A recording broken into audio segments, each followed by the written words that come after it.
De volta com o nosso Vitrine Revista, vamos falar um pouquinho sobre emoções? Vocês sabiam que a emoção também está ligada diretamente à nossa saúde? Doenças físicas podem ser provocadas por sentimentos e frustrações. Sobre este tema, eu converso com o terapeuta Maurício Valente, que vai explicar pra gente quais os sinais do seu corpo para você evitar o adoecimento. Boa tarde, Maurício, tudo bem contigo? Prazer recebê-lo. Boa tarde, o prazer é todo meu, muito feliz de estar aqui. Que bom, viu? Maurício, então o corpo físico é um reflexo das nossas emoções, crenças e pensamentos? Perfeitamente, né? Desde a medicina tradicional chinesa, que já se fala sobre somatização, né? Somatização é uma defesa perfeita do corpo. É uma pena que a somatização tenha sido tão deturpada ao longo dos anos. Então a gente passou a ter muito medo da somatização, como se fosse doenças que viessem para nos matar. Mas a somatização, na verdade, é um recurso do corpo fabuloso para defender o seu próprio cérebro. Se tudo que a gente vivesse a nível emocional ficasse só no nosso cérebro, nós morreríamos muito cedo. Então, a descarga no corpo, na verdade, é um programa biológico, é um sistema de defesa que nos ajuda a lidar com o nosso dia a dia, né, Patrícia? Porque tudo que a gente vive gera uma emoção. Certo. Tudo é inevitável. Quando é uma emoção boa, beleza, bacana. Mas também a gente vive no nosso dia a dia muitas emoções ruins. E toda a experiência de vivência que a gente tem gera emoção. E essas emoções, quando elas são ruins, o cérebro ele tem um caminho de descarregar isso no corpo, chamado de somatização, que cria então um programa de autodefesa, só que a maioria das pessoas não conhecem esse programa e se assustam. Eu tenho uma frase, né, que eu acredito que é minha, porque eu nunca vi ninguém falando, que eu falo que nós somos analfabetos do corpo. Então, o que meu corpo passa, eu não sei. Então, eu me desespero. Então, se eu tenho uma cistite, eu entro em desespero. Se eu tenho uma gastrite, Deus me livre. Até um tumor. Se eu tenho um tumor do intestino, existe algo por trás do tumor, mas você não entende. E que se você entendesse, poderia ajudar muito a você sair daquele quadro, né? E quando que os sentimentos, as frustrações, enfim, as emoções, elas se tornam doença?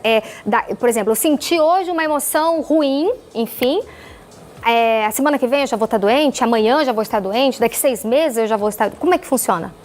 Muitas vezes depende da percepção do indivíduo, né? O impacto emocional ele é diferente para as pessoas, né? Você pode desencadear uma somatização, às vezes horas depois de você ter vivido um sentimento. A gente fala que os piores sentimentos são aqueles que nos pegam desprevenidos. Aquele que tem um elemento surpresa, um drama, né?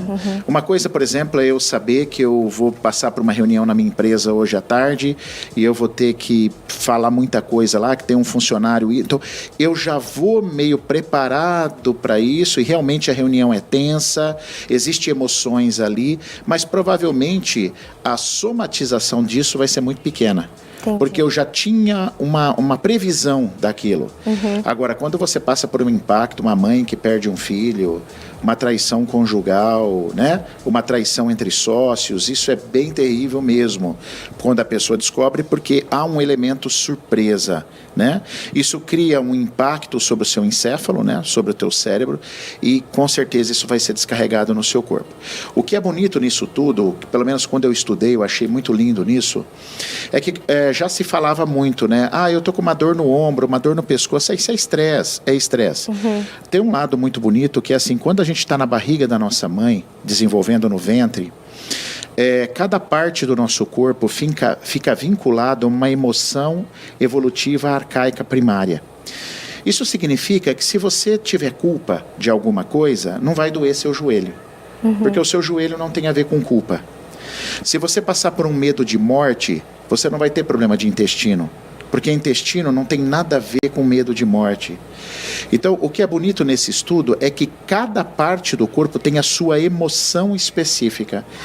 Então, essa descarga é que é lindo, né? Então, a gente brinca, né? Diga-me onde dói que eu te direi quem és, né? Tipo, mais ou menos assim. Por quê? Porque depende de onde a pessoa fala que tem o problema, nós conseguimos saber a emoção que bloqueou ela num determinado tempo da vida dela, numa determinada experiência. Olha só, e para todas as pessoas vai ser descarregar, o cérebro descarrega no mesmo local, por exemplo... Eu não sei, fala um problema que... Por exemplo, um problema que é até bem óbvio. O estômago é raiva. Então, o estômago não faz digestão. Então, a digestão não é só do alimento. De tudo que acontece com a pessoa também. De tudo que acontece com a pessoa. Então, assim, o estômago é um órgão muito vinculado à raiva. Então, às vezes, você tem uma gastrite, você fica só pensando na comida. Ou seja, é a batatinha frita, é a fritura, ou é o glúten. Não, beleza, isso também não é legal, né? A gente é a favor de uma alimentação melhor. Mas se você também não entender o componente de raiva que te bloqueou o estômago... dificilmente você vai entrar num processo de cura. Você vai ficar patinando, você melhora um período, aí piora, porque você não entendeu a essência lá atrás, onde houve o bloqueio emocional. Olha só, e daí a pessoa, a partir do momento que ela consegue entender isso, como é que funciona? Algumas pessoas se curam simplesmente pelo fato de entender, porque você cria um ressignificado. A gente fala que quando você entende, você ressignifica o teu processo de enfermidade, a sua biologia muda, né? Existe uma parte da biologia que se chama fenótipo, que é a influência da epigenética, do meio que a gente vive. É só você lembrar de quando você ia fazer uma prova difícil, por exemplo, às vezes te dava uma questão intestinal. Por quê? Porque a emoção interfere no teu corpo, né? E ela vem do meio. Então, quando a gente vive isso, quando a pessoa toma consciência, caramba, então meu estômago vem disso. Isso é um grande passo para a melhora. Tem gente que já é mais complicado, porque ele entende a raiva, mas ele continua com raiva. Então, por exemplo, imagina o pai. A raiva foi com o pai porque fez mal para a mãe. Eu odeio meu pai, eu entendi o meu conflito, mas eu ainda continuo com ódio com o pai. Essa pessoa precisa de ajuda, porque ela vai precisar ressignificar a imagem do pai. Aí a gastrite vai embora. E o que é esse ressignificar, Maurício? Ressignificar é dar um componente de empatia e compaixão a outra pessoa. Porque o que a gente faz? O ser humano tem uma especialidade. Todo mundo já nasce formado depois dos 13 anos. Todo mundo já tem uma faculdade. Faculdade do julgamento.